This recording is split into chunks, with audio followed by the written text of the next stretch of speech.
Yes, so good afternoon to all. Honorable Hans J. Hoyer, Executive Secretary of GEDC, Professor Manivanam, Chairman of GEDC India Chapter, Dr. Stephanie Farrell, my co-chair today, panelists, and the authors of the book Rising to the Top, and my dear participants on this virtual platform today. A very warm welcome to all on behalf of International Federation of Engineering Education Society, IFES, and Global Engineering Deans Council, GEDC, to our webinar on the occasion of International Women in Engineering Day. To talk about the International Women in Engineering Day, in short it is called as INVED, this day provides a clear call to women to shape the world. It is a special day during which women engineers celebrate their achievements. Launched initially in United Kingdom by the Women's Engineering Society as a national initiative, INVED has grown year by year and has since achieved a global reach and UNESCO patronage. The day provides an important opportunity to raise the profile of women engineers and highlight the amazing career opportunities available. The theme of current year is Engineering Heroes. The motive is to encourage girls into engineering careers. It is also to support women to achieve their potential as engineers, applied scientists, and leaders, and to reward excellence. Now coming to our today's webinar on Rising to the Top, Volume 3 book. So today we wish to introduce, yes, I would like to share my PPT now. Aliki ma'am, can you give me the share option?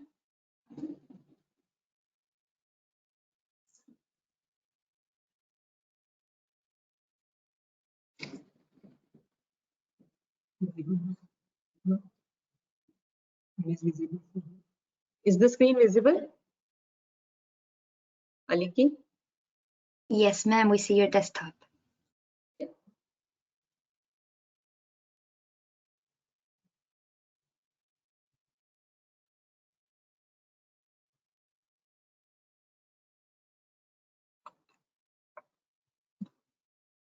Yeah.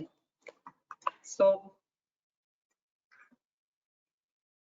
we wish to introduce today 5 authors of our book Rising to the Top Volume 3 today as panelists. The book will be released soon by IFES and GEDC. This book is about the journey of 30 Indian women leaders in STEM, describing their journey to the top positions. On this occasion, I would also like to share an important statistics from a study in India, courtesy Zinnov, about education and career of women. It says that if we have 1,000 females start their journey, 640 of them attend school. 377 of these girls get to college. 256 attend STEM courses approximately. 217 of the STEM trained women join the technical workforce. 88 quit within 10 years, thus leaving 129 in the workforce approximately. 8 women out of 88 come back as second career women. So 80 women are lost here. And 26 out of 129 reach senior positions. 2 out of 26 reach the boardroom. So the statistics are alarming. And more than that, only 14% startups in the country are led by women leaders. So what should we do about the leaky pipeline? We need to create a self-sustaining ecosystem platform for women advancement and inclusion. I think in our today's panel discussion, we will learn how these 5 wonderful women we have today with us could pursue their dream in Indian culture and tradition from their childhood to the top position they are in today. So with this now, I would like to introduce our co-chair, Dr. Stephanie Farrell. She is professor and chair of experiential engineering education, Auburn University, USA. Dr. Stephanie Farrell is Interim Dean and Professor. She is the immediate past president of American Society of Engineering Education. She has been honored by the American Society of Engineering Education with several teaching awards, such as the 2004 National Outstanding Teaching Medal and the 2005 Quinn Award for Experiential Learning. And she was 2014-15 Fulbright Scholar in Engineering Education at Dublin Institute of Technology, Ireland. So a warm welcome to you, Dr. Stephanie, and over to you for further process. Over to you, Stephanie. Thank you so much, Dr. Kulkarni. So good morning, good afternoon, good evening to our colleagues and friends around the world. It's really my pleasure to welcome you to this webinar. It's hosted by the International Federation for Engineering Education Societies, IFES, and the Global Engineering Deans Council, GEDC. And as you know, this is in celebration of International Women in Engineering Day. So I'm really excited that we're going to have the opportunity for an interesting, lively discussion with our 5 inspiring women leaders in India today. They'll have a chance to describe their journeys to success and share a little bit of background about their upbringing, their education, and also societal barriers and other challenges that they faced along their professional journey. And I think one thing that will come out of this is you'll see a lot of determination to pursue careers in engineering. So before we get to our panel, though, I would first like to welcome a very special guest, Mr. Paul Gilbert, CEO of Quanzur in Canada. Quanzur and Mr. Gilbert have been active supporters of IFES and GEDC for years, and I'm delighted that Mr. Gilbert can join us for this special event and share a few words with us. So I'll turn it over to you, Paul. Well, thank you so much, Stephanie. It's very nice to be here. And first of all, I'd like to thank Dr. Kulkarni, Dr. Chitkara, and Dr. Farrell for inviting me to join this celebration of women in engineering today. And also Hans Hoyer and Shirin Kenny of Tekene of the GDC for bringing me into the fold and providing me with the opportunity for us to partner and support such an important initiative. And also, I'm extremely honored to be in the company of some of the authors included in this edition of the book, Rising to the Top. You know, as a leader of a company that serves the global academic, engineering, education, and research community, I think it's incredibly important that whenever possible, I make a statement and show support for women in STEM at every age. They truly are engineering heroes. The book, Rising to the Top India, is the 3rd volume, dedicated to the stories of women who have faced down a multitude of challenges to get where they are today. And for me, personally, since my father was raised in India, it's a very special edition indeed. And I'm looking forward after the pandemic to come back to India and visit many of you. So far, all the stories I've read have been riveting. And it is indeed a very interesting time for this to be launched because the pandemic we've all been struggling with for the last 18 months has unfortunately had the effect of amplifying the discrepancies and differences women experience compared to men. More women have left the research field globally, whilst the number of men have increased. Publishing rates of women have dropped. Many women have had to leave work as a result of challenges faced at home. I don't think the same is true for men. There's more information, it's easy to find. Just ask Google, just the impact of trying to forge a career as a woman in the engineering field. There is no question in my mind that I, as a leader, was not focused on the impact of marginalized employees for the first 6 months of this pandemic. I was in crisis mode. And I imagine this scenario played out all over the world where leaders did not support people like women or diverse groups, which is why the statistics on the impact on women are so stark. It's hard as a man, especially one born and raised in England with a fair complexion, to fully appreciate the challenges that face women all over the world as they try and develop their careers in STEM. We as men, as a group on the whole, simply do not empathize with the challenges all of you women face. And I don't think there's a male on the planet who knows what women have to deal with in a male-dominated study and work environment. I've talked to so many women over the years, And it's so hard to place myself in your shoes. And what you've achieved is truly remarkable. I do have some optimism. I think fortunately there's a growing body of us who are willing to sit up and take note, to listen and to advocate for change. And I am blessed. I'm surrounded by women who advise me on serious reflection. And I believe I've come up short, but I still try to improve on how we can improve the situation for women around the world. I have a wife, 3 daughters, 2 older sisters, very strong people, and they've helped me develop a better approach and shatter the myths surrounding traditional roles. I think for me, this is why this book is so important, because I have the luxury of being surrounded by very strong women, also in my professional career. But there are so many people like myself who have not got that luxury, which for me really just highlights the fact that this book, this series of books, Rising to the Top, is so critically important. These stories must be documented, they must be read aloud and shared as much as possible. So I'm very proud to be a partner and support in this initiative. And again, very grateful that I've been given this opportunity to say just a few words. Thank you very much. Thank you so much, Paul. And now I'd like to invite Dr. Hans Hoyer to say a few words. Dr. Hoyer is the Executive Secretary of IFES and the GEDC, and he's really an active supporter and a champion of women in engineering. Hans, I'll turn it over to you. Thank you very, very, very much, Stephanie.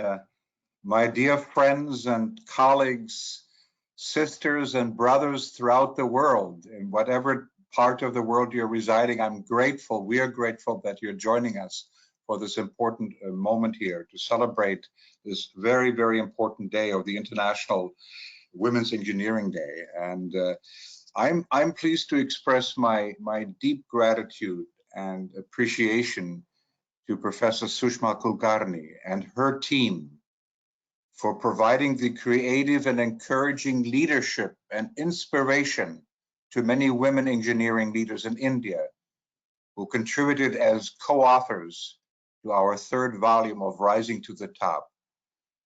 Having had the privilege and opportunity to reside in India and visiting and working closely with many colleagues and friends for over several decades, I've been able to gain some understanding as well as a deep appreciation for the culture, the values, and overall context of this special country, which means as much to me and my own family personally, and of course, professionally.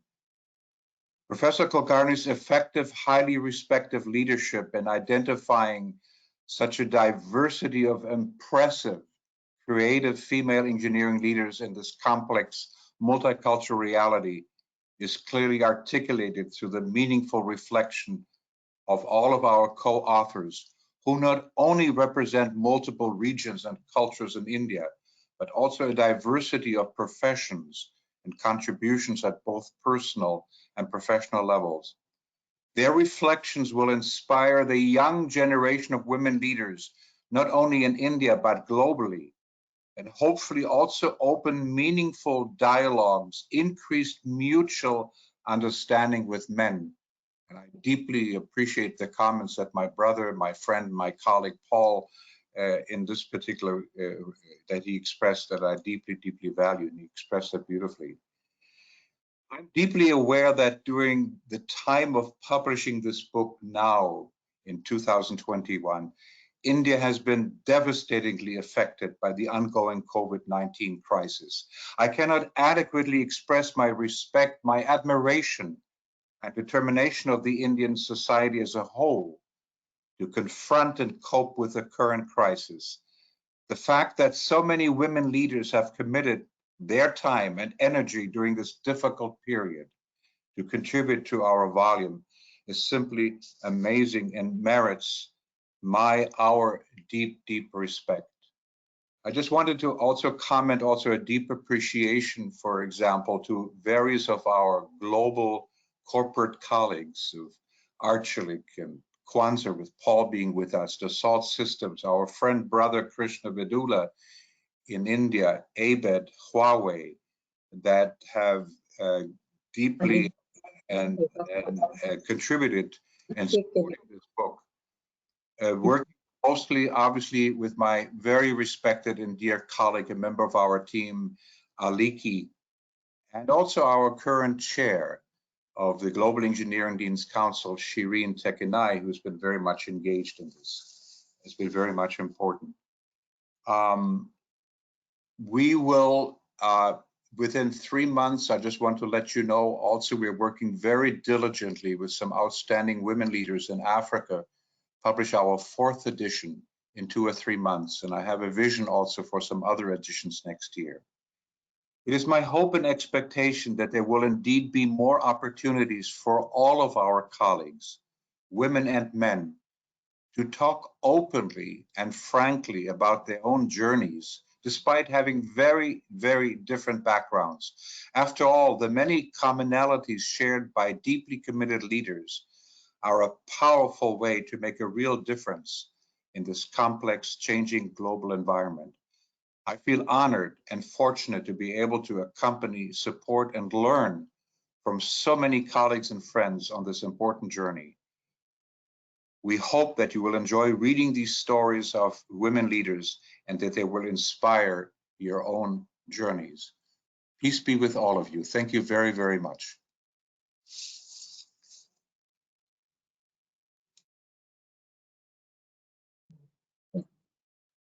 Yeah, thank you. Thank you, Hans, for that wonderful introduction and your objective of GEDC and IFES. Even I wish that this book should be there in every university, in every college in India and outside India, so that the young women, young girls are inspired to pursue a career with leadership roles. So now it's time to introduce our panel of women leaders who are part of this book, Rising to the Top, Volume 3. So we have with us today Mrs. Manisha Sabu. She is Associate Vice President and Delivery Head, Infosys Bangalore. Then we have next Dr. Madhu Chitkara, Pro Chancellor, Chitkara University, India. Then we have Mrs. Sudakshini Laha, Technology and Business Leader, Ericsson India, Global Services, Bangalore. Next is Dr. Manjusha Shirke. She is a Principal Scientist, CSIR National Chemical Laboratory, Pune. And Mrs. Pamela Tikku, Chief Business Officer, Business Development and Planning, ICAT. So we'll begin one by one. First, I will invite Mrs. Manisha Sabu, Associate Vice President and Delivery Head, Infosys Bangalore, for our panel discussion. Hello, Manisha. Nice to see you Hello. on this virtual platform. Yeah, wonderful to see you on this virtual platform after a long time, long time. So about Manisha, she's born and educated in Maharashtra. In fact, we were batchmates in BNIT Nagpur. Post-marriage, she has pursued her career in Hyderabad. She started as an entrepreneur initially and then turned to job.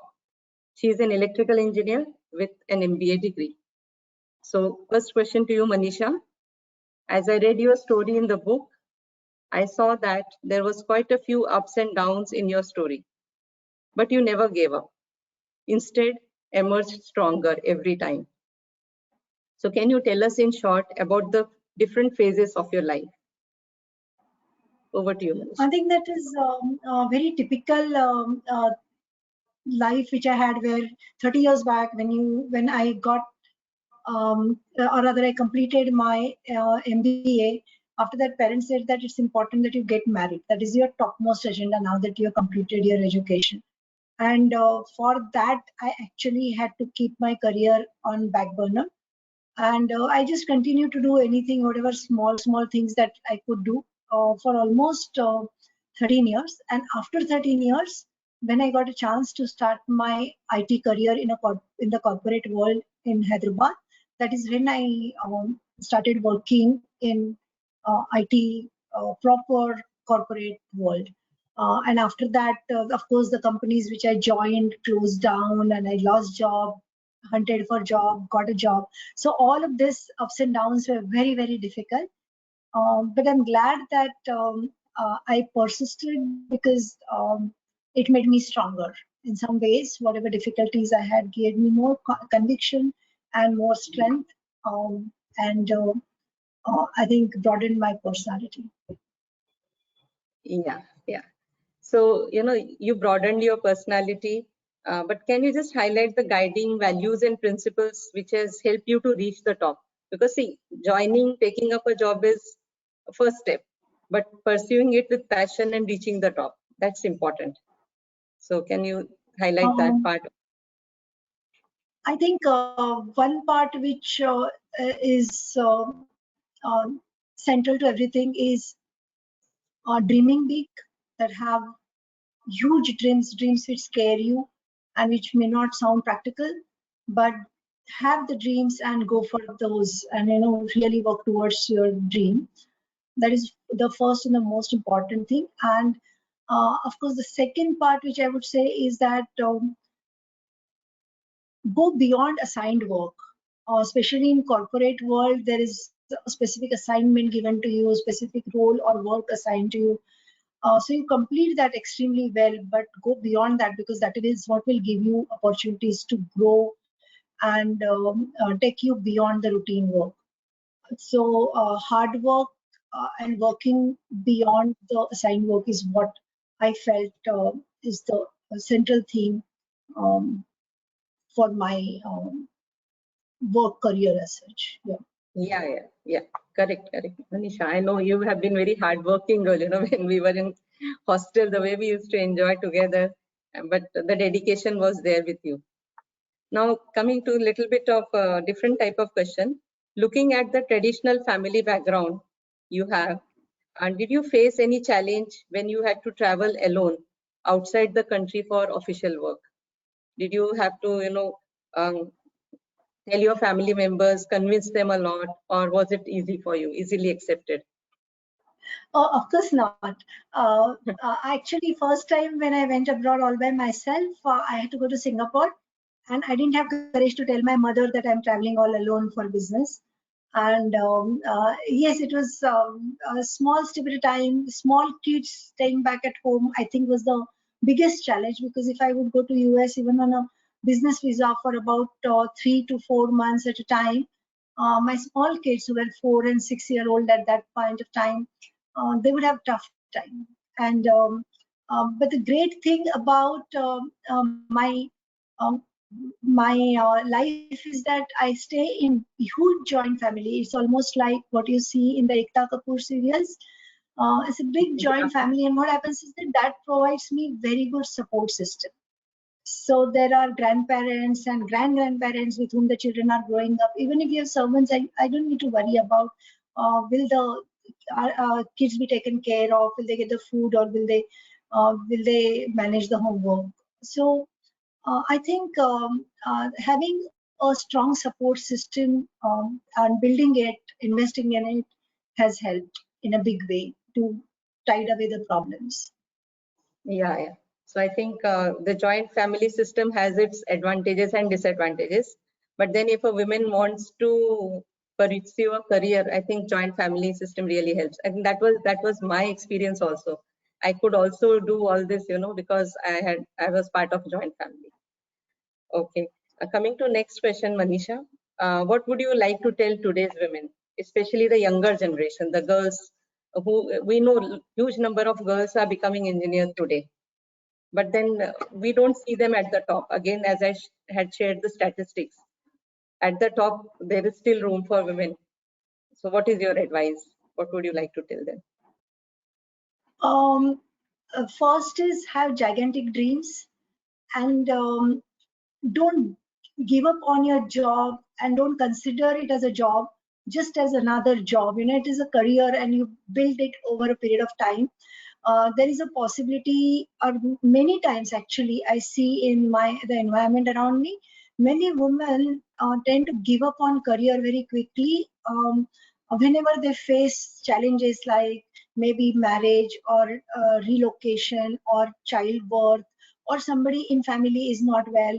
And it goes up to the extent of very senior women also. I noticed that they give up when their children are in 10th or 12th standard. They say, I need to be home to take care of their studies or support them. So I'm really surprised when I hear this kind of comments from women, because I feel that no man will give up on career to just look after somebody in the family or look at help child to study.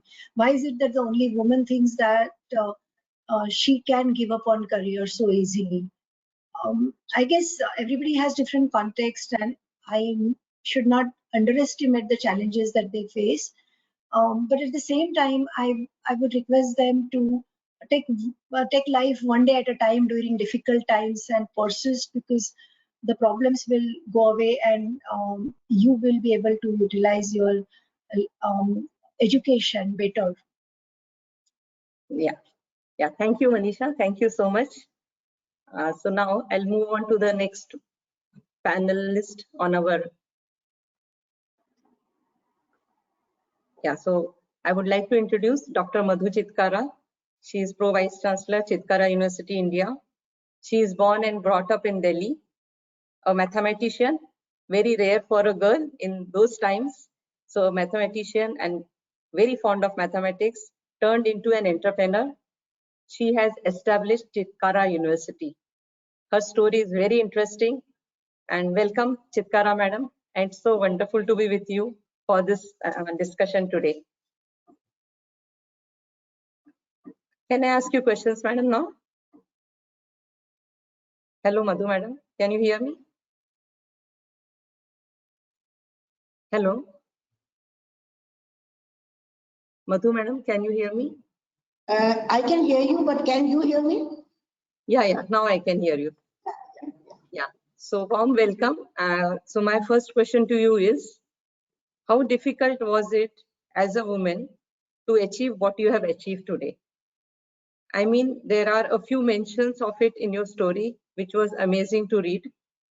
I'm sure our young readers will benefit immensely from it, but I wanted to hear it from you in your own words.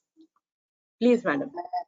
Thank you, Sushma, for giving me this opportunity and to be amongst such a great leaders in I think the women leaders here. And first of all, I think on behalf of all the panelists, I want to thank two great men here in our panel, Paul and Hans, because they are motivating us and they are there to help us out to be on at the top, right? So I think well thought of a question asked by Sushma you.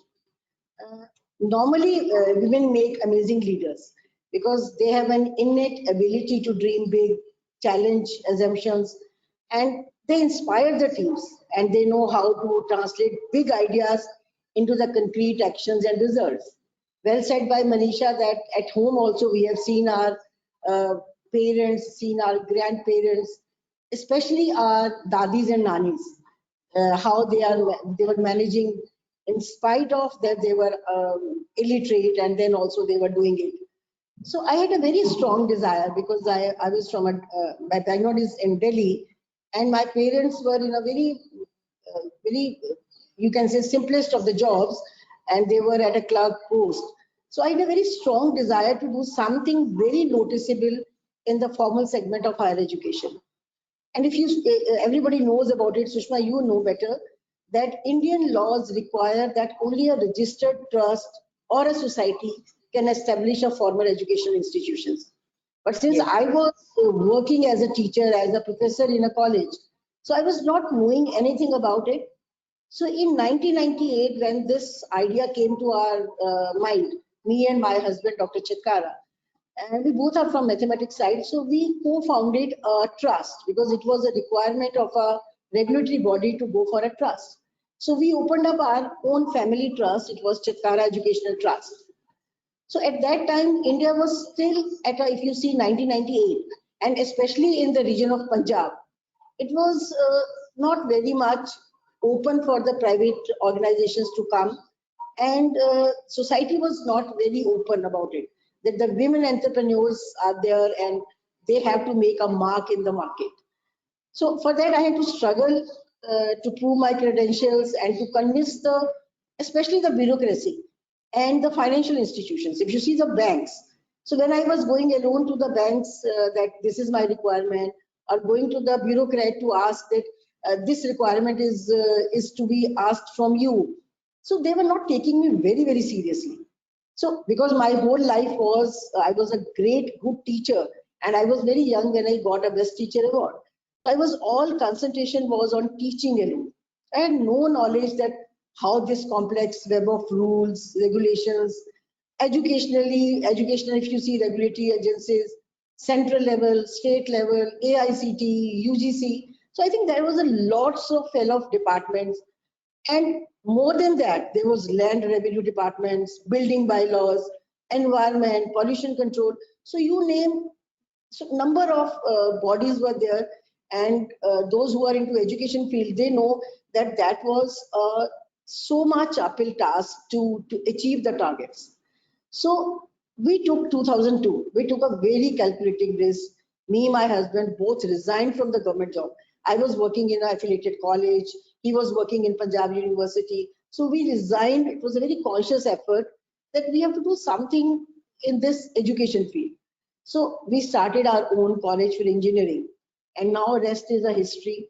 That now we have 2 universities, Chitkara University in Punjab region, Chitkara University Himachal. We have 2 schools, Chitkara International School from K to 12 in Chandigarh and in Panchkula. So that was a starting point where so much of hurdles were there. And now if you see the achievement of Chitkara University in 2 states, so we have more than 50,000 students, we have 1,000 faculty members. So, and that is all our achievement with all the hurdles given by the educational institutions and the regulatory bodies and the financial institutions. So that was my struggle. Yeah. Wonderful, Chitkara madam. I would like to share with the audience today that I have seen your empire, your university, your schools, and it's wonderful what a woman can do, you know. Your creativity is great. The way you have developed it, the aesthetics, everything is wonderful. And of course, the way you have pursued, we know the bureaucratic systems in our country. So it needs a very strong willpower to pursue and establish a university. Coming to next question, madam. So you have kids, grandkids. So what do they think about you? You are a strong lady, definitely. Yeah, but what do they think about you? Very, very good question, Sushma. I think you are now a proud grandmother. I have seen your FD page and you have your grandkids on that. So I think this is a very new era of life because it's very, very different. And I was working as a pro-chancellor, now working as a pro-chancellor. So in 2006, I became a proud grandmother. And at that time, I was blessed with a son, and now he's Aryan, and now he's 14 years old. So now at present, I have 4 grandkids, 2 boys, 2 girls. And I've been very lucky, and I think I'm very fortunate to have a support from men in my life, starting from my father, then my husband, then my son, then my son-in-law. So they are all my strongest critics and the support system also. So me, my daughter-in-law, all are my great friends. I enjoy their company. So in my case, I always say that there is a very good quote. People used to say that for every successful man, there is a lady behind. But in my case, I have so many men behind me for my success. So I am a very doting daughter, sister, wife, mother, mother-in-law, and now granny. So I feel very complete when this success goes in front of them. We all dine together, and now they have become my mentor in digital world. So whenever I have a problem in digitally, that because I'm from a school thought, old school thought, I can say. So whenever there is some technology coming in the market, so they come to my rescue. And when there are something in values, ethics, then I become a magician for them I become an iron lady for them. So we enjoy a lot during lockdown. There was such a great bond between all of us because all my 4 generations were there in my house. I think my previous speaker was talking about the joint family. And during lockdown, there was a joint family. My parents, me, my husband, then my son and daughter-in-law, then my so 4 generations were there.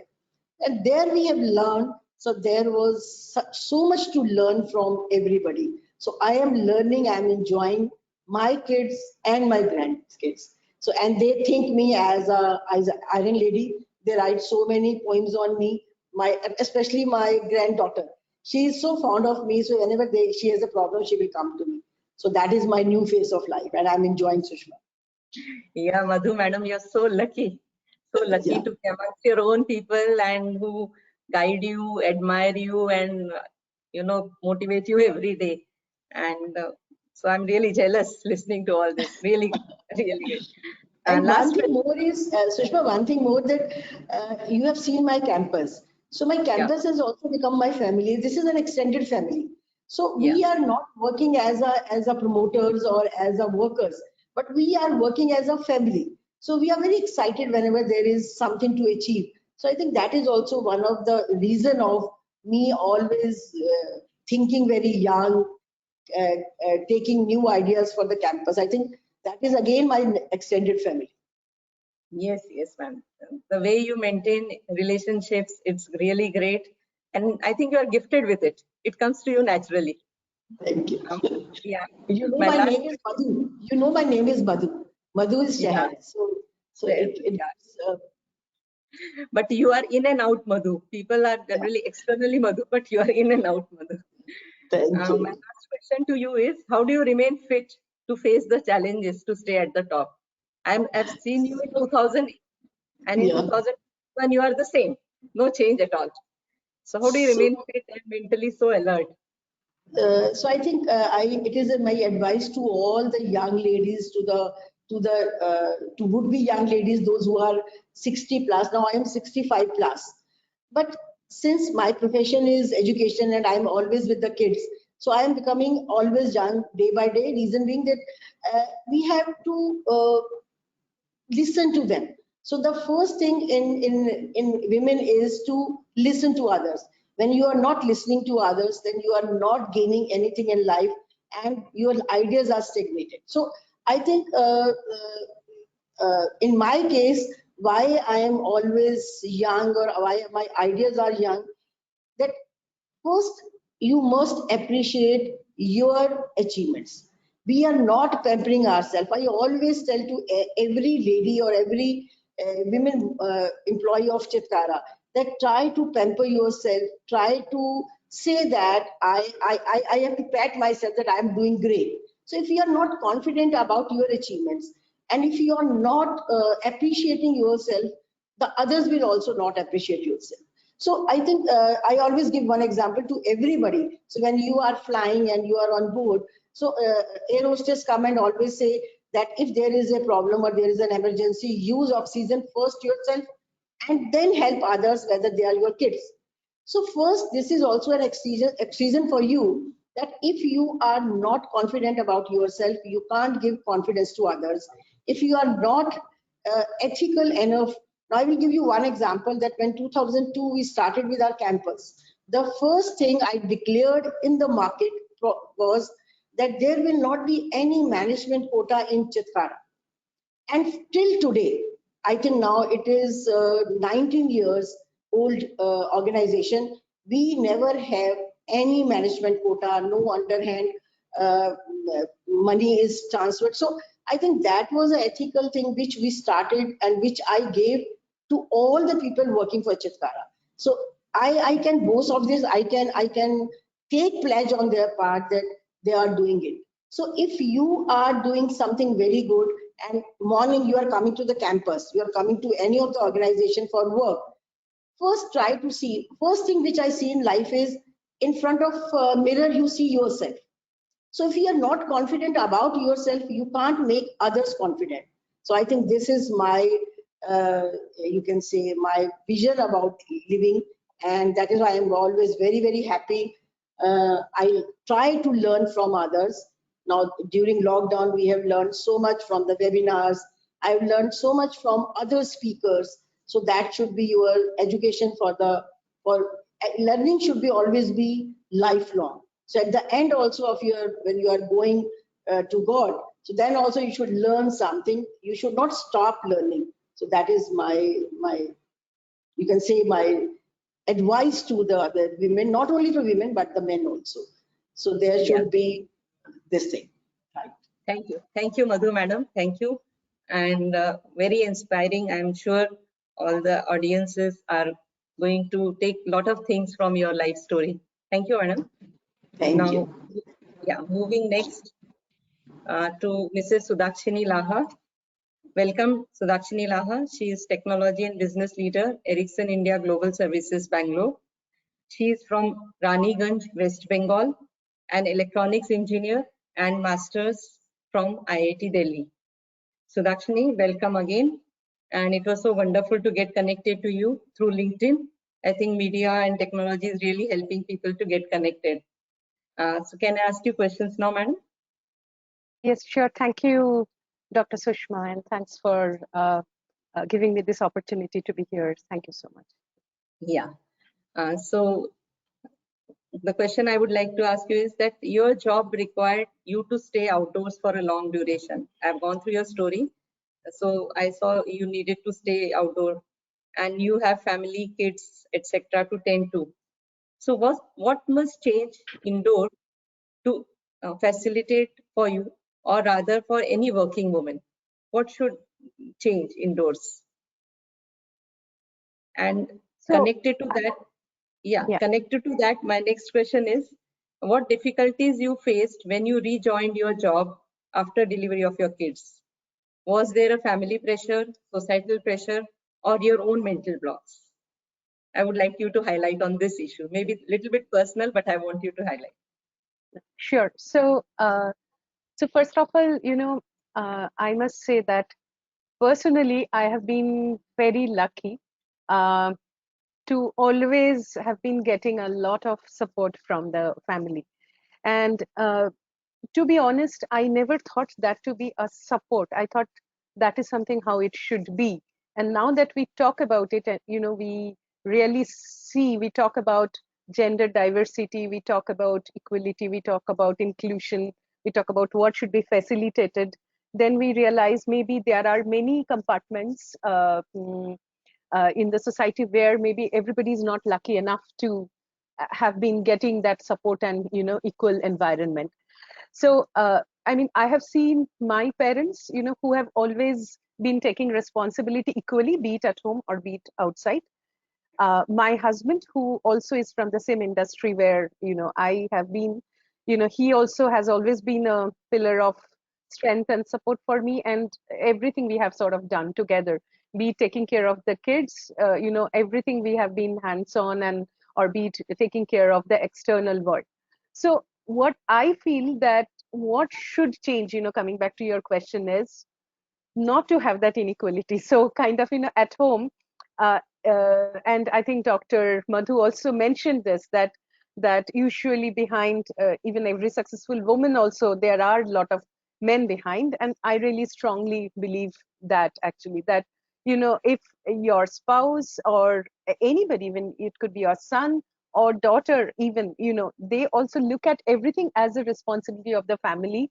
It's not that mom is the only person actually who should be taking care of things at home, and then automatically I think it's very smooth. And so that is something I think which should change wherever I think it is thought that okay, a lady coming back from the office, the dinner is only her responsibility. It's not like that, right? So it's everybody's together. So so the boundary kind of needs to be broken, and there should not be a prototype like that this is something which should be done by the man, or this is something which should be done by the woman. There of course could be some convenient equation, but that is totally up to that family, that how they want to run it. But it is everybody's job to really run the family. I think that is something which should be thought. And your other question, related question, you said when I joined back maybe after childbirth, and I recall, of course, those days, maybe 19 years back when my daughter was born, we had I belong to IT industry, and we have relatively a lot more flexibility, I think, than maybe few other engineering industries. But still, we had very specifically exactly 24 weeks of maternity leave and maybe not a single more day extension, that kind of a scenario. So I had lot of apprehension in my mind. If I go back, what will happen to my child? We didn't really have the kind of daycares, facilities which we see today, 19 years back. Uh, so apprehensions are there, but I think what is important is to really think that my profession is also part of my core, and this is something I don't want to give up, and I will do whatever it takes to organize this required support and make sure I'm able to really take care of both, be it my child, taking care of my child, as well as my work front. So I think that zeal should be coming from within. I think that is very important. And then when I joined back office, of course, I think, I would again be honest, I personally never faced a lot of problem in terms of finding a new project or getting a more challenging assignment. But in my current leadership role, going through the experience of many years, I have seen that it does happen to many women. When they come back and join the workforces, there are assumed unconscious biases, if I can say so, that maybe the lady coming back will not be able to take up that much what I could be, assigning to a man who would be able to give more time, more effort, or would be more flexible in terms of timing. But those are actually not true. There are so many interesting, stories or interesting experiences which I have even in my team, that where a lady coming back from maternity leave actually was more than willing to take a night shift and work. And so such kind of things, I think, really are things which should be demolished or should be kind of, changed actually. Yeah. So Dakshan very correctly said that your profession should be part of your core. You have to have that passion to pursue a career and that confidence that I can do it. There will be family pressures. See, looking at the culture in India, it will still take time, because we wish that men should equally share the things at home. But in our culture, it will take some more time, maybe 1 or 2 generations more for that situation to come. Another question which I would like to ask is, see, year on year, we see newspaper headlines that girls are outnumbering boys, especially in academics, 10th and 12th. And then going forward, the numbers don't add up, as I had shared the statistics. So somewhere they give up. So where do you think the things go wrong? Any advice you would like to give to the girls in STEM especially? Yeah. Again, a very pertinent question, Dr. Kulkarni. It's, especially if we talk about India, I think the statistics shows, the UNESCO statistics also shows that 40% women, 40% are women, who are graduating in STEM actually. So we do have a good talent inflow there. It's still 40% is not bad, and that is actually highest in highest globally if we compare it with any other countries, right? However, in workforce, finally, when we translate it, we see the pipeline kind of, drying down, and we see finally it's only 14%. And this definitely points to the, point you mentioned. So the reasons, of course, I think marriage, then maybe relocation to another place because of marriage, and then maybe women think that, okay, let me leave my job, I'll join my husband in another location, and then we'll find out something there. But then, okay, let me settle down my family, I'll think about my job a little later. Then maybe childbirth, and or even if, somebody was continuing for 5-6 years and was married, but then after childbirth there are many dropouts. And then even if somebody wants to come back and join back after taking a break for maybe 2-3 years, somebody wants to join back, there are very less facilitation, which is there to welcome them back or to help them to kind of get back to the workforce. I think, which is again another major point missing today. And another point, which is a little subtle point, is, you know, many times I have found women who, after some time, by virtue of the fact they have always been needing to put in maybe a little bit of an extra effort in an environment which is predominantly, which is like male dominated, right? So always there is a little bit of, you know, trying to prove yourself more, making sure nobody thinks I am actually not inflexible. So even if a male colleague might be saying, okay, I have to go back home at 6 o'clock in the evening, but maybe a female colleague would say, no, no, no, I'm okay to stay till 7 o'clock. Okay, so so these kind of extra bit of efforts, always trying to give that feeling and perception to everybody that no, I am no way lagging behind, you know.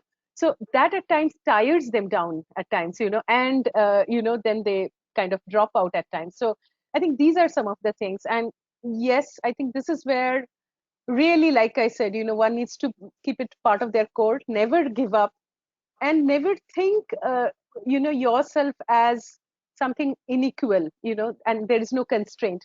If we think that we are also equal, we are not less privileged, and this is something also very important for me, I think, you know, then there is no looking back and no dropping. Yeah, Sudakshina, really very well said. If women want to be someone in life, if that's their dream, they need to pursue it till the end. There will be hurdles, but as you said, have to stick to their dream. Thank you, Sudakshina. So next, I would Thank like you. to hand over to Stephanie, Dr. Stephanie. Can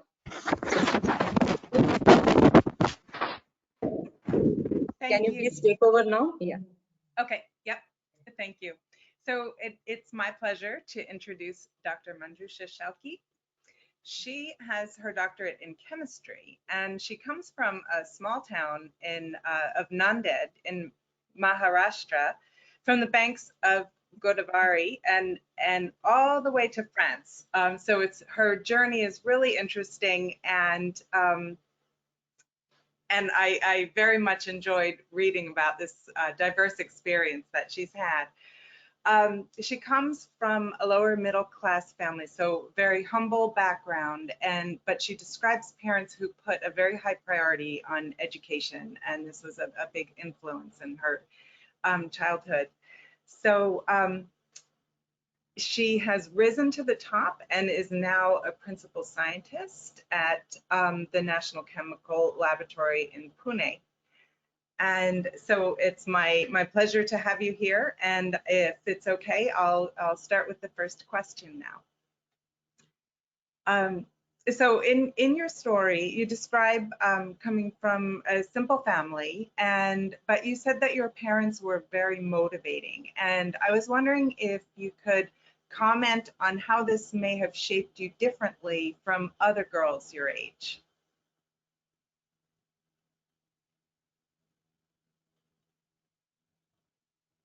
We can't hear you, Manjusha. Dr. Manjusha, have you unmuted yourself? Yeah, actually, I was not being able to unmute myself. Yeah. Thank you very much, Sushma ma'am and Stephanie, and thanks for inviting me here today. And I'm very happy and very glad to be here. And yeah, I'm very excited to tell about my journey to all of you. And as Stephanie has asked that how much influence my parents have on me, then I would say that they are the huge influence on me. And if we listen to all the esteemed accomplished female engineers before me, everybody has a similar experience about family, and that emphasizes the importance of family support and the support of husband, the support of parents, which I was also very fortunate to had, and that had made my journey probably easier because I had very supportive parents. And you know, even though they are simple, they were not conventional. They were extraordinary parents, I would say. My mother, she has also completed her education after her marriage, so that was also a reference for me. And my father, he was a master's in Marathi literature. So, you know, he has inculcated the habit, or what you can say, the liking for reading in me since when I was a very young girl. He used to bring many classic Marathi and Hindi literature for me. Along with that, he used to bring the books of international authors, like, for example, Tolstoy's Anna Karenina or Jane Austen's Pride and Prejudice. So these kind of books I have read as a young girl, and that way he introduced me to a very strong woman from different cultures and different parts of the world as well, and that has formed my thought process even when I was in Nanded, or which is kind of small town. But my thought process was quite well developed, probably because I read a lot, and my father was very well traveled and well read man, so his thinking was very mature when it comes to a girl's education or their financial independence. So yes, that was an huge influence on me. Apart from that, my father, I never saw him depressed or dejected even in most difficult situations. So his life itself is a huge reference for me, to not to be demotivated by temporary failures or rejections, and that made me believe that the strong willpower will drive you to success sooner or later. And both of my parents were entirely different personalities. My mom is very religious and my father was a non-believer. He never believed in God, and she was like, she would do a fast most of the times of the weeks. We have to ask her when she doesn't have fast for any god. Okay, so despite of that, the kind of compatibility as a couple they shared was amazing. So that has made me understand that you can have a difference of opinion with the people, whether it is your partner or whether it is family members, friends, or even colleagues, and still you can have a maturity to not to impose it on other person, and you can have a respectful relation, whether it is personal or whether it is professional relation. So that's all. Both of them made me believe in family structure, support system that only family can provide when you deal with the outer world. So I think that is how my personality was shaped by my parents. Sounds like they were a really good example and a good model for you. So now I want to jump ahead to your own experience as a working mom. And so if you could tell us a little bit about that, and maybe there's something that you would like to tell society about working moms. Yeah. So yeah, I think all moms are working moms. So some of us work at home for our family, and some of us work professionally while raising our children. So I would say that it's not easy for either of them, because stay-at-home moms are often not given importance for what they do for their family. And many times they are compared with professionally working and financially independent women who look more confident probably in their appearance, because they have seen the outer world. But sometimes that induces some inferiority in some stay-at-home moms. That's what I feel. And on the other hand, the professionally working moms like us are sometimes judged for being ambitious, and it is presumed that they don't care much about family or children. And I think that is a gross misinterpretation about the women who want to pursue professional career and who want to be financially independent. So I would like to say that working mother is an institution in her own right, and one who combines a successful career that gives her financial independence, and that she combines with an effective motherhood while raising a child. So it is important to understand that both these things are extremely demanding, and to do justice to each without neglecting the other is a quite formidable task. In my case, my son is now 18-year-old, and soon he's flying to USA for his undergrad education. But I came to Pune when he was just 2.5-year-old. After my marriage, I was in Bhopal with my husband. He was working over there. And then I have completed my PhD in Bhopal itself. But then I got a job in NCL. I was initially very reluctant to come. I never thought that I should leave my husband in another state and come back to Maharashtra for job. But my PhD guide, he insisted that for any chemistry graduate or PhD in chemistry, NCL is the best institution in the nation, and you are getting a opportunity to be a scientist over there, so you don't don't regret, you will regret it later. That's what he told me if you let it go. So these kind of I would must say that I meet a very what you can say helpful or supportive men in my life, whether it is my father, whether it is my husband or my PhD guide, who understood the potential that I am having, and they have nurtured that potential. They have encouraged or motivated me to take risks, to do things which I probably would not think for myself. So my PhD guide insisted. So that's why I came to Pune and I joined NCL. And then see, initially my mom and my mother-in-law, they would stay with me alternately to take care of my child because he was very young. So that is how I was supported by my parents and parents-in-laws both. And then when he was like, even I went abroad for my postdoc fellowships and later as a visiting fellow in USA.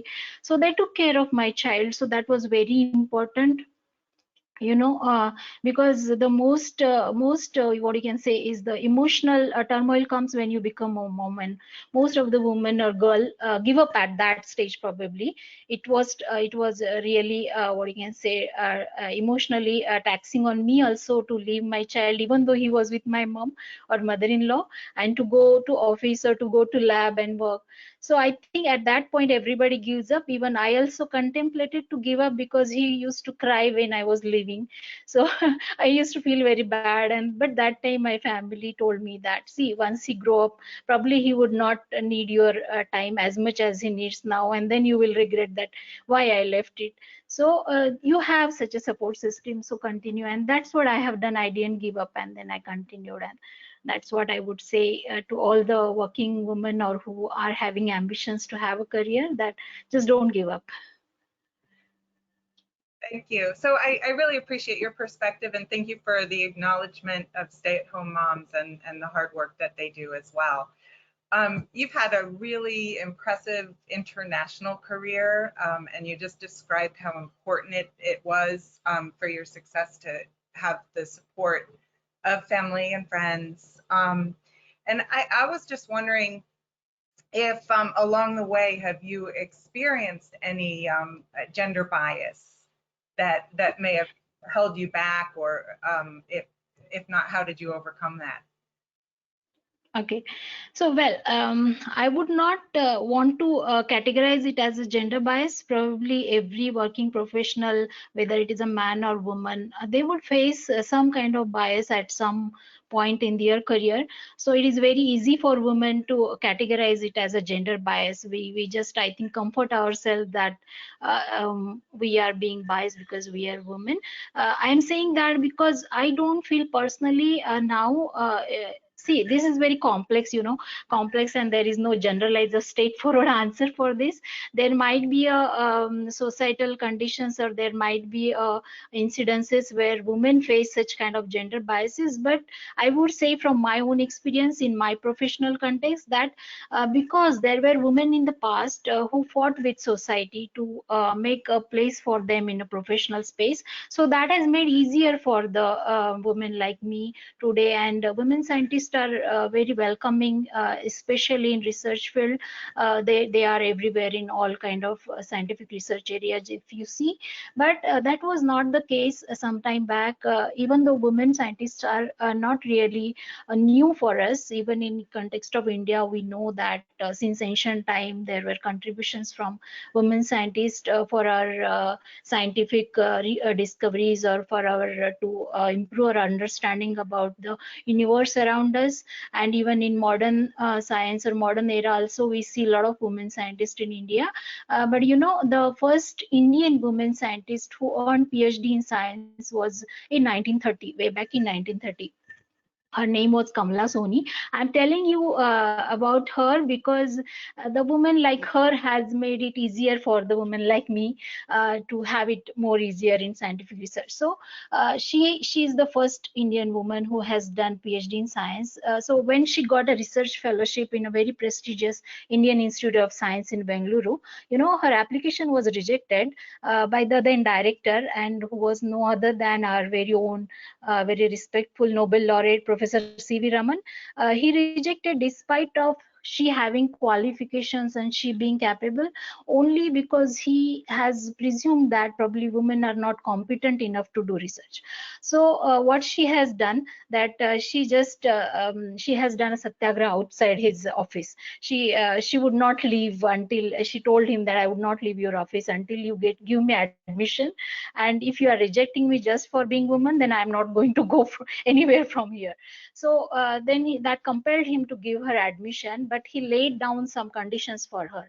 That is, like, she would be on probation for 1 year. So those conditions were not there for the male students. Okay, and she should not be a distraction in the lab. So that was, she should not be a distraction, particularly to the male researchers. That's what the condition has been put down in front of her. So even though these conditions were very humiliating, she has accepted them. Okay, and that is how she became the first woman who was admitted to IICT in 1930. But later she said that even though Professor Raman was a very great scientist, I can never forget how he treated me just for being a woman. So I think these kind of, because of these kind of gutsy women who were who fought with the system, who fought with the status quo, and they have changed the things. So today there is a lot of change, and it has changed drastically. Today I myself have 8 girls and 6 boys in my research group who are doing research at different levels. And even though earlier girls taking education as high as PhD degree was not that common, but now it's really common, and most of my female students, they complete their PhD before getting married. So I feel that I don't think that I would like to categorize my experiences which I get as a professional into gender bias. It can be, probably, I don't know, I just don't want to, because I met so many supportive male colleagues which are very wonderful, supportive, relatable colleagues, collaborators, students. The male colleagues, we are having Paul and Hans here today supporting us. So I think we should come out of that phase now about categorizing every bias as a gender bias. But this is my experience. There might be a woman, or there might be a female professionals who can have the experience different than me. So thank you. And it's really important to keep in mind all the support that we do get along the way. So thank you for your positive reflection. Okay, so I'd like to move on. Thank you very much. And I'd like to introduce now Pamela Tiku. So Mrs. Pamela Tiku is the Chief Business Officer and of Business Development and Planning at ICAT in India. She's originally from Kashmir. She grew up in a family where engineering was a familiar profession. Her father left the family business to become a mechanical engineer. She has an uncle who studied electrical engineering, and she recalls helping them with household projects, fetching tools, and learning how to use them and things like that when she was growing up. She also had another uncle who was a civil engineer. So really a lot of exposure to different engineering disciplines.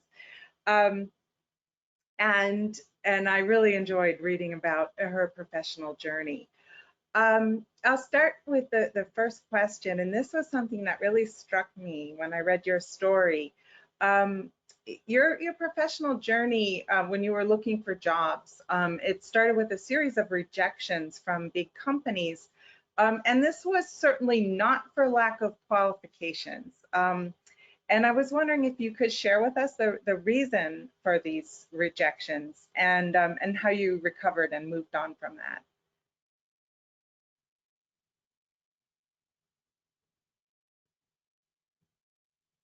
Could someone unmute Pamela?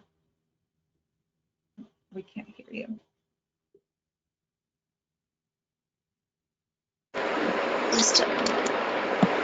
Can you hear me now? Yes. Okay. So first and foremost, thank you, Stephanie. And I would like to, on the occasion of World Engineering Day today, express my sincere gratitude to GEDC and IFEES for organizing this event in India and Africa also. I would like to express special thanks to Dr. Hans and Dr. Sushma. who identified me and pursued me to be part of this team today and also contribute in the book. Also Dr. Stephanie and Mr. Paul for organizing this event and realizing that this is an important event for India, and I am happy to share this panel today with such eminent panelists like Manisha Sabu, Dr. Chitkara, Mrs. Sudikshna Laha, and Dr. Manjusha Shilke.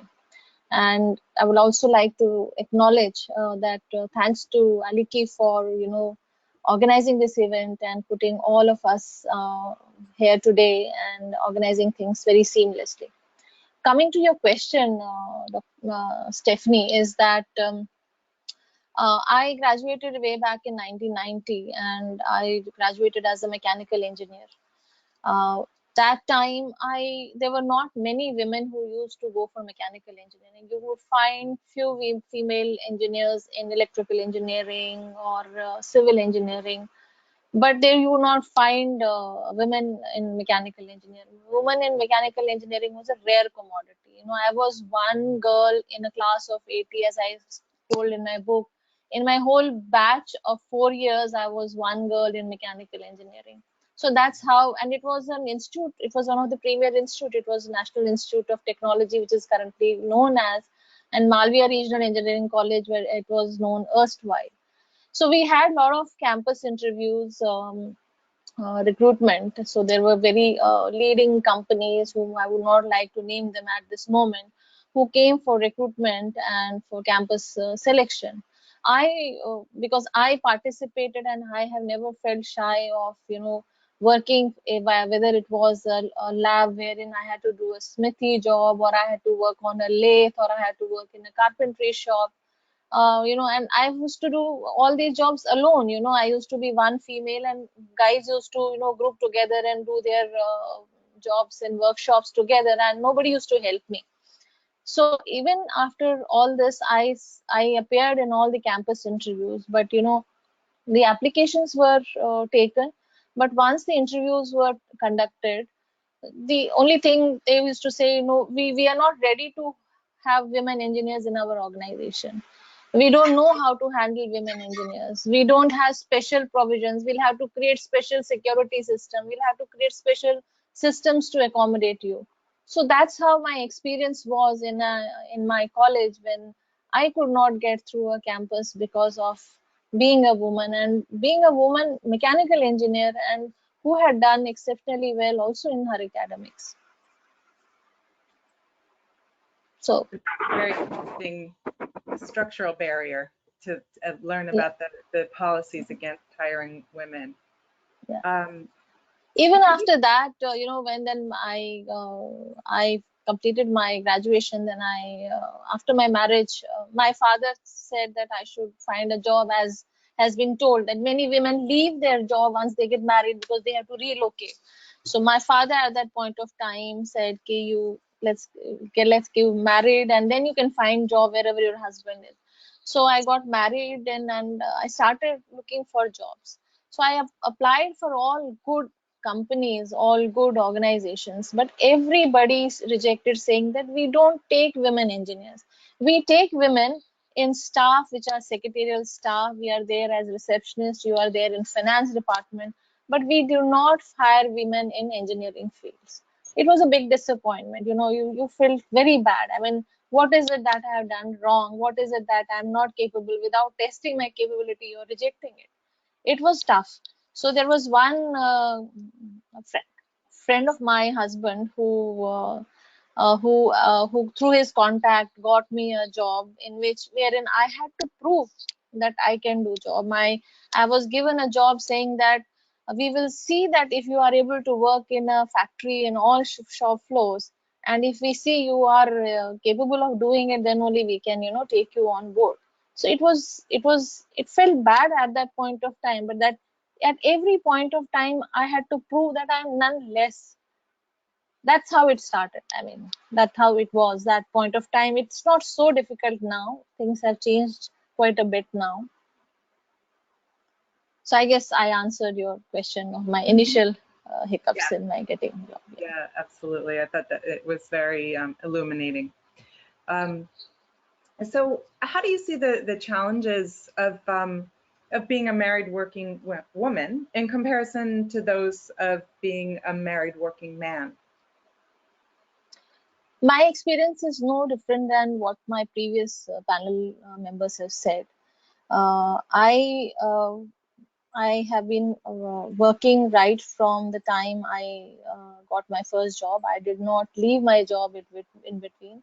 I had my children, but it was only because of a support system. You know, it was my parents who were very great support to me, who said that you continue your job and don't worry about your children, or my in-laws who were there to take care of my children when I was working, and of course my husband.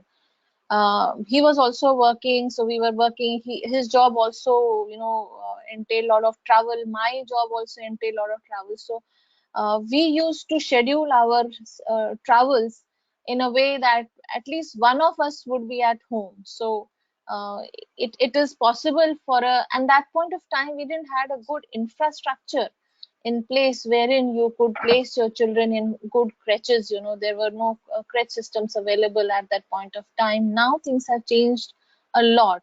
We didn't had places where play school where you could put your child during the day so that you can work. So it was through your parents, through your in-laws, your husband, and a support system like maids and all, through which it was possible for me to continue my work as well as take care of my responsibility of being a mother. Thank you. I think we're hearing a very strong theme emerging from the panel about the importance of having that support network and so contributing to family equally and sharing those responsibilities. Is there anything that you would like to tell women of this generation? Yeah, I mean, I don't find, I now try to recruit people and try to find, taking girls on board. The question that was said that, out of 1,000 female who join the high school, I think only 18 are there who go into STEM and further education. So one factor that one should consider is that uh, Indian society has been a very traditional society. So we as parents, in my previous generation, in our generation also have, we have coaxed our children. No, you have to go for engineering, you have to go for medical, you have to go for law. We do not we do not take into account what the child wants to do in the long run. What is his career ambition? How does he want to pursue and see himself 10 years down the line? So what happens is it's like a competition between families. My son has gone to engineering, your daughter has gone to engineering, my son has gone to medical college. So we thrust our children to these fields. But what happens then, they are not interested in pursuing that. We don't understand what their real talent is, what their interest is. If we are able to identify the real interest of our children, in what area they want to excel, and guide them as parents towards that particular field, I am sure they will excel in those areas. They will not drop out. I have seen, my daughter, she has completed her graduation. She's an interior architect. Her own friends, they were forced to go to engineering colleges. They did, but somebody is pursuing photography, somebody is pursuing some mass communication thing, but that education has not helped. Had their education been guided right from the time they left the school towards that particular field, they would have really done well in their life. They would have really done and excelled in those professions.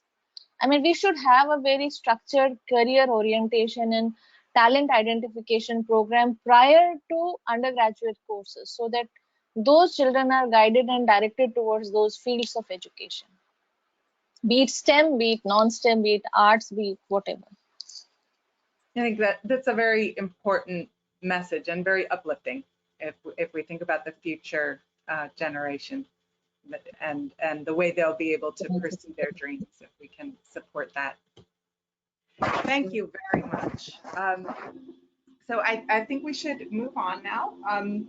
We have had a chance to ask questions of all the panelists, so now I'd like to turn it back to Dr. Kulkarni. Yeah. Thank you, Stephanie. We have questions from audience. First question is for Dr. Manjusha Sherke. Was it not hard to stick to pure sciences for your career? Usually women in sciences are pushed into the typical engineer-doctor lines.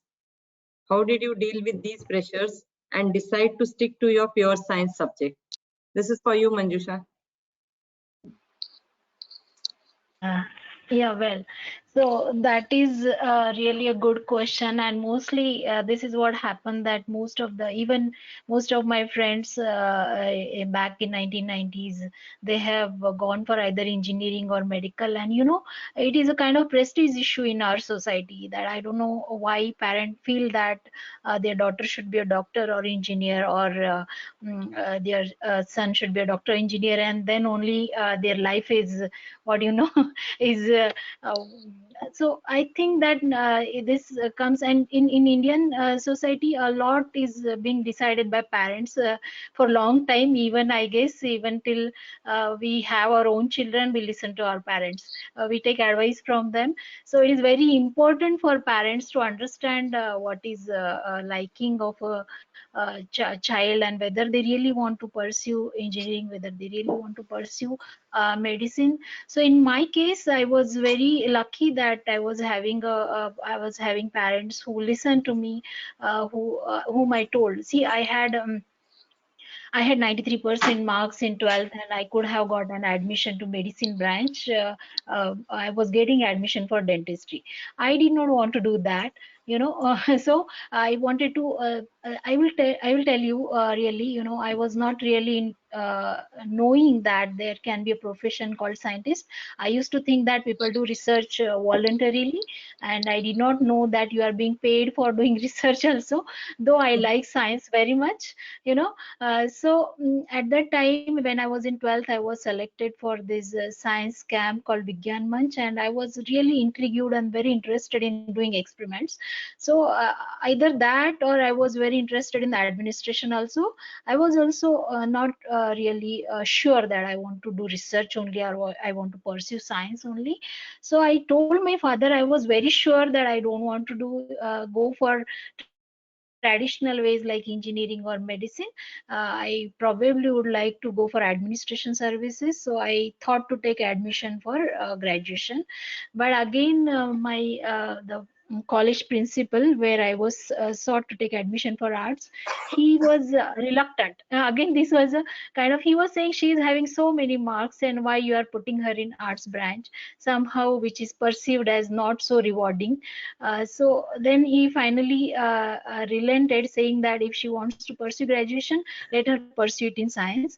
And I think that was a good advice, because I picked more and more interest while doing bachelor's in science, and then I got very what you can say, teachers who really ignited interest for science in me. So I guess that it again boils down to what kind of interest you are and what you find during your journey. You may not know when you are in high school, or when you are pursuing, you may not know that you would find interest, or you find interest in science. So that is how. And I used to read about those great scientists like Professor Mashelkar, or I used to read books of Professor Jayant Narikar. So there was an inclination for research, but I did not know the way how I could become a scientist. So I would say that I just took it as a day coming every day, and then I built my career. After my marriage, I have done PhD. My husband is also a researcher. He was the first scientist whom I met in my life, and then I pursued PhD, and then that is how I got the way to become, and I really discovered the pleasure of science, discovered what is, I mean, it entirely changed my worldview. It entirely changed how I see the things around me. So it's really rewarding experience of being a scientist. Okay, okay. Thank you, Manjusha. Thank you.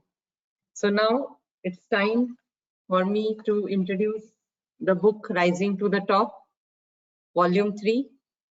Indian women STEM leaders share their journeys to the professional success. So it's beautifully designed cover page, and very soon it will be out in the market. And I'm sure with the 5 women leaders whom we have introduced today, you have heard their thought process. And when you go through this book, it is my appeal to all that when it will be in the market, we'll let you know. And the soft copy of the book will be available soon on the following platforms.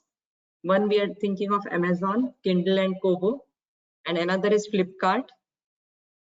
And hard copy of the book will be available within next 2 months. And those who are attending this webinar will get special discount coupon through their email IDs. And those who want more details for placing the order, you can contact Mr. Sagar Pawar. The number is shared over there. So to brief about this book, we have tried to include the diversity in terms of the geographical locations, as each part of India has its own language, culture, and tradition, which impacts on the upbringing and the aspirations of a girl child in a family. We also have tried to include women leaders from STEM, that is science, technology, engineering, and mathematics. And another parameter which we have considered is they are from different career verticals, like from industry, academia, research, politics, and entrepreneurship, or starting their own organization. So there are stories of small town girls or girls from very orthodox background, girls from big joint families, girls born to financial disadvantage. But then a common thread is that they all had extremely supportive parents who believed in them and giving them the best education. So these 30 wonderful minds in the book, they have shared their powerful lives, and I'm sure you will enjoy reading, and happy reading to all of you for this book. I would also like to thank our institutional sponsors and the authors who have supported us to bring this book into shape and bring it to you today. So great thanks to all. And now I would like to request Stephanie to please conclude within 1 minute, because we have to complete it by 5:30 Indian time. Over to you, Stephanie. I can do that. So I just want to say a very sincere thank you again to our 5 panelists for sharing their personal journeys of success as women leaders in STEM. I want to reiterate how much we appreciate the support of our corporate and institutional sponsors. It really made these the Rising to the Top book series possible. And to our colleagues around the world, thank you for joining us today in the celebration of Global Women in Engineering Day. I hope you enjoyed the conversation with the 5 panelists, and if you did, then I think you'll enjoy reading the stories of all 29 authors in the forthcoming 3rd edition of Rising to the Top.